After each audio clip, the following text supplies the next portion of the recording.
Македонската јавност, како и Хрватска, знаат дека се наоѓаме пред сериозни предизвици, кои се клучни за понатамошната иднина на Република Северна Македонија и перспективите во однос на европската интеграција на земјата. Уставните измени, кои подразбираат вклучување и на хрватите во нашиот устав, се пред нас и за истите се надевам и повикувам дека ќе успееме како општество да најдеме надпартиски консензус.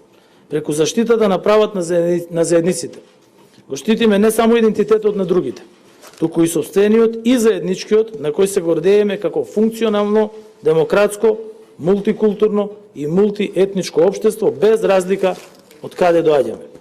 Тој е модел на соживот, на негување на различностите, како основа на иден развој и прогрес го имате и вие, колега Пленковиќ, во Хрватска, и токму затоа сум убеден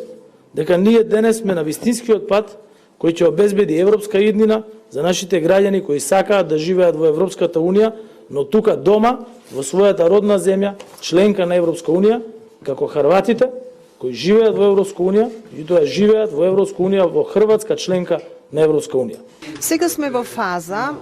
тие финални процеси да ги забрзаме, тој пат да добие своја динамика и во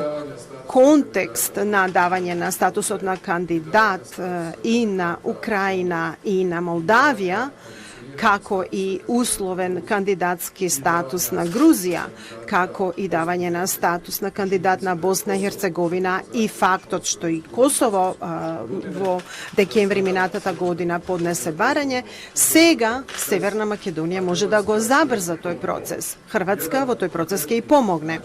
Еден од конкретните начини како тоа да го направиме е и ова делегирање на господинот Владимир Дробњак, кој долги години беше мој надвршно политички советник и кој што пред 10 години беше главниот преговарач за Република Хрватска за преговорите кон Европската Унија, да му помогне и на министерот и на целата ваша влада, и тоа е најдобра